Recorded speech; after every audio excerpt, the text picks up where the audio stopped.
गासै दैदेनगिरि लोगो नोंथां आरो बे रिहाब सेन्टाराव जायफोर दिनै गोरलै गोरलै बा आर्लि बैसोनि गासै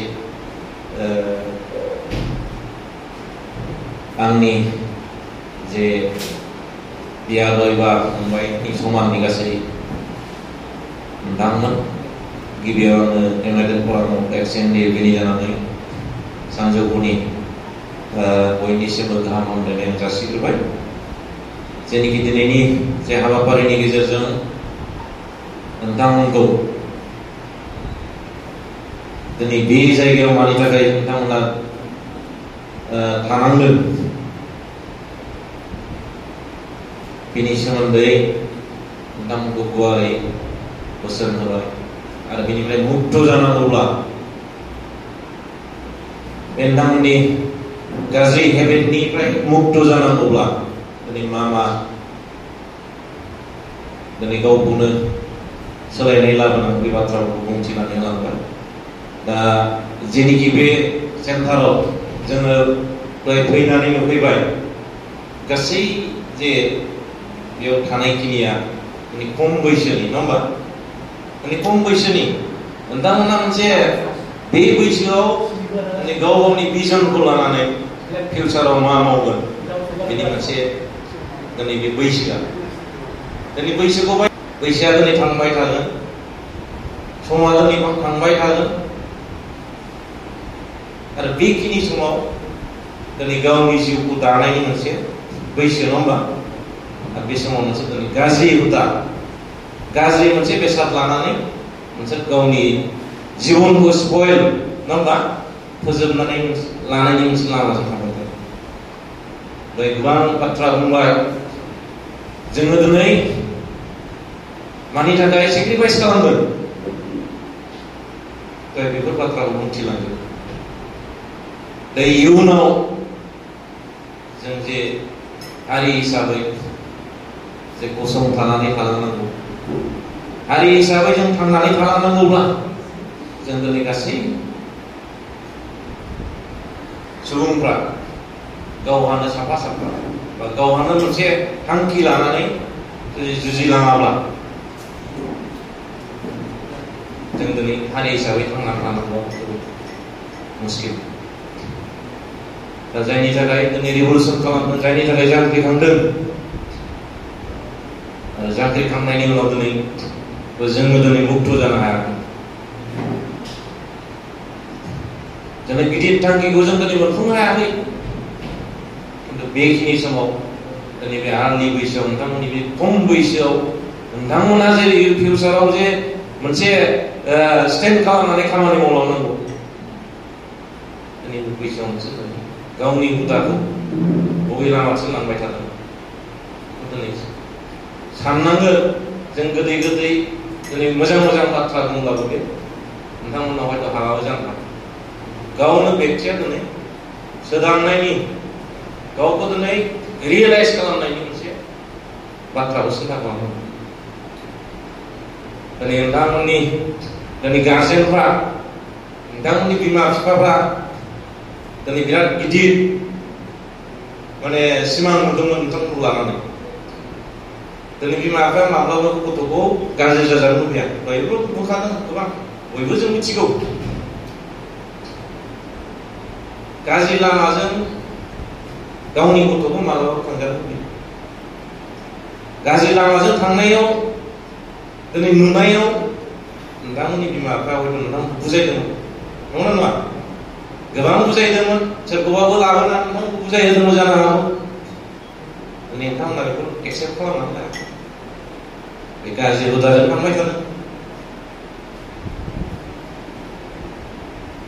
दा थिग दिनै जे नैबे जोंनि जायगायाव क'क्राझार डिस्ट्रिक्टनि सिङावनो जों जुदि एसेबां बुरजा जोंनि बर' गथ'फ्रा दिनै स्पइल जानो थांबाय थादों दिनै अल आसामाव मेक्सिमाम बुंनो थाङोब्ला जोंनि बर' गथ'आनो बांसिन बे गाज्रि हुदायाव ड्राग्सजों एडिक्टेड जानायखौ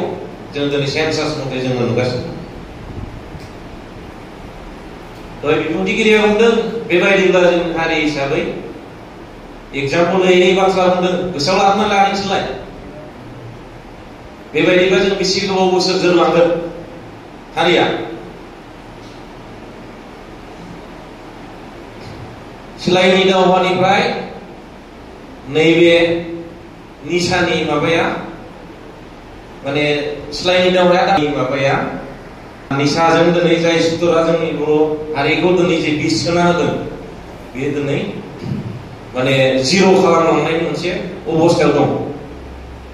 दा बे गासै फारफ्रोमथिंनिफ्रायबो जों दिनै नुयो नायनो थाङोब्ला बिजिरना नायनो थाङोब्ला पपुलेसन हिसाबै बर' हारि हिसाबै जोंहा गैखाया जखायसेल' दिनै मोनसे न'खराव हयथ' बेयाव जायफोर दङ दिनै साफा खोमा मेक्सिमाम सासेल' फिसाला खोमा नङा नामा न'खराव हयथ' बिदा फंबाय गैया सासेल' फिसा दिनै जेन'बा न'खराव फेमिलिया जेन'बा बर'फोरना आजिखालि ओरै गथ' सानै खाङो बिमा बिफा थैबाथाय बे सानैयानो थाहैलायबाय एरनाया गैया नङा एरनाया गैखाया दिनै जेनेरेसना जोंहा जामख'बोगासिनो दं बारायनांगौआ जामख'बाय थागोन दा बेखौ नायोब्ला दिनै नोंथांमोना जेन'बा दा साफा मा होनो न'खरसेयाव हयथ' फिसाला सासेल' दङ बेनो जुदि दिनै गाज्रि माबाजों दिनै नाख्रेब जानानै दंस' जानानै बे न'खरा जोब्बायानोसै नङा होमबा बे न'खरा दंस' जाबाय माने जोब्बाय होननानै लादों आरो जेनेरेसना बेहा गैला दा बेखायनो जों साननांगोन दिनै बुजिनांगोन गाव गावनो दिनैनिफ्राय थांखि लानांगोन आरो बेखौ सोरबा बुंब्लानो माने गारहोनो हानाय बे नङा दिनै बेक्ति गावसो साननांगौ आं बे गाज्रि हुदानिफ्राय आं थांखि लाबाय गोसोआव दिनैनिफ्राय आङो बे हुदाखौ नागारनोसै होननाय जिनिसखौ जेब्लासिम लानो हाया बेयाव नोंथांमोना बेहाय थानानै इन्जय खालामनाय बा दिनै मा होनो थाबाय थाबाल'बो खामानि गैया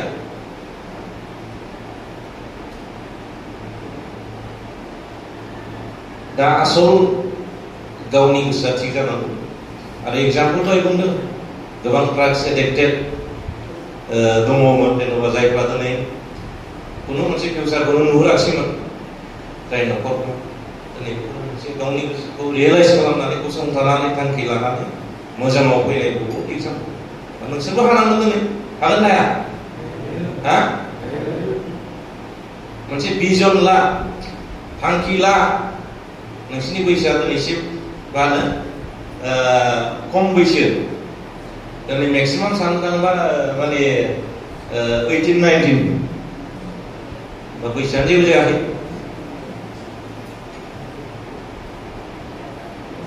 दा ओंखायनो जोङो मोनसे United forum of X NDFB जे जों मोनसे आफाद जोङो गोदो जेनोखि रिभलुसन खालामनायनि गेजेरजोंब्लाबो समाजनि जेसेबां दिनै थासारिया जे समाजाव जे जा हारि हिसाबै मोनसे गुबुंलेनि गेजेरजों सोलिबोबाय थादों बेफोरखौ फोसाबबोबाय थादों आरो दिनै रिभलुसन खालामनायनि गेजेरजोंनो गोबां गामि जों बे एवारनेस हाबाफारिनि गेजेरजों सोलायहोबोनो हादों आरो गोबां मोनसे थासारिफ्रा मोजाङाव फैदोंमोन खिन्थु दिनै जोङो जेब्ला रिभलुसनखौ जेब्ला नैबे 2020नि गेजेराव जेब्ला फोजोबो अब्लानि उननिफ्राय जोंनि ओनसोलफ्राव जोंनि गामि ओनसोलफ्राव जोंनि जे गुबुन जायगाफ्राव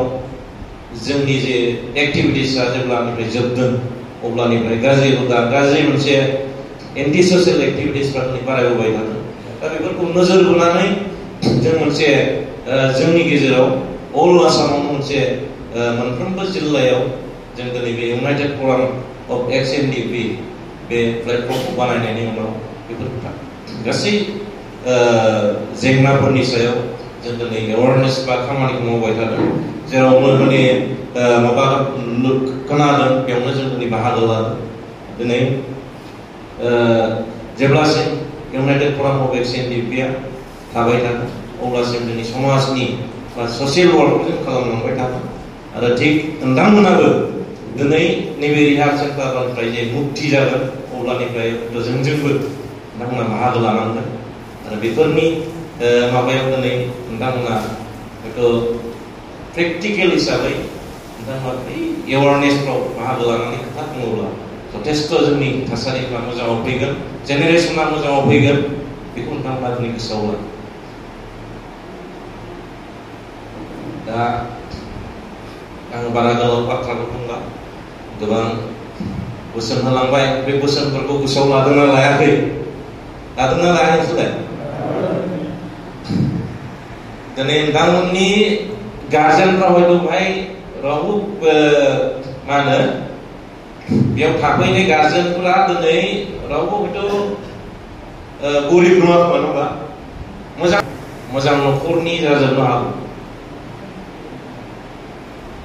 दा नोंथांमोना सिन्था खालाम जेनेरेसनखौ दैदेननांगौआ नोंथांमोननि नैबे दा प्रेजेन्ट जायफ्रा दिनै जाखांफुनाय नोंथांमोना दैदेन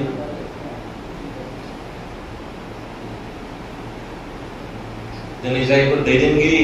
जायफोर दिनै समाजखौ लानानै खामानि मावबाय थानाय दैदेनगिरिफ्रा दिनै थैलांगोन दिनै बै फैगौ जेनेरेसन जायफोर दिनै जाखांफुनाय जोंनि सेंग्राफ्रा दिनै दायित्व लायो दा बेफोर थिंकिंफ्रा थानांगोन नोंसिनाव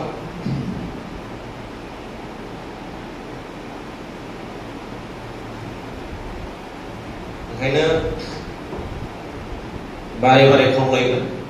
नोंथांमोना दिनै जों जे बाहागो लाफैनानै नोंथांमोनखौ जों दिनै मटिभेसन बा जों बुजायफैदों बा दिनै नोंथांमोनखौ मोनसे मा होनो सोलायनायनि बाथ्रा बुंफैदों बेवहाय जों हग्रा जों मोजां बाथ्रा बुंबा सोलायहोनो हायो नोंथांमोना बेयाव सायख'नानै नोंथांमोना दिनै जों जे प्रेजेन्ट जाफैनानै नोंथांमोनखौ जे मानो थाखाय बुंफैदों गोसोआव लानानै दिनैनिफ्राय सोलायनायनि थांखि लायाब्ला बे जेबो खामानि जानाय नङा आरो दिनै जायफोर अनार्स जायफोर दिनै नैबे सेन्टारखौ सामलायदों बिथांमोननिसिम आं बिराद मोजां मोनसे साबायखर बावदों बिथांमोना जे मोनसे इनिशिएटिभ लानानै जोंनि ओनसोलाव जायफोर दिनै बे ड्राग्सजों एडिक्टेड जानाय ड्राग्सजों जे गोग्लैसोनानै थानाय मानसिफोरखौ दिनै बोखांनो नागिरदों मुक्त खालामनानै दिनै बिथांमोनखौ जोङो अरायबो जों सापर्ट खालामो मदद खालामो आरो बिथांमोननि नाजानायजों जाहाथे नैबेयाव थानाय जेसेबां जे एडिक्टेड बा जोंनि जे यां जे बर' गथ'फ्रा जे मोनसे मोजांनि लामायाव फैगोन बेखौ आसा मिजिं आं खालामो आरो फैबाय थानाय समाव जोङो हयथ' बेफोरनि बागै गुवारै जों खामानि मावनांगौ दं होननानै सानो जोंनि ओनसोलफ्राव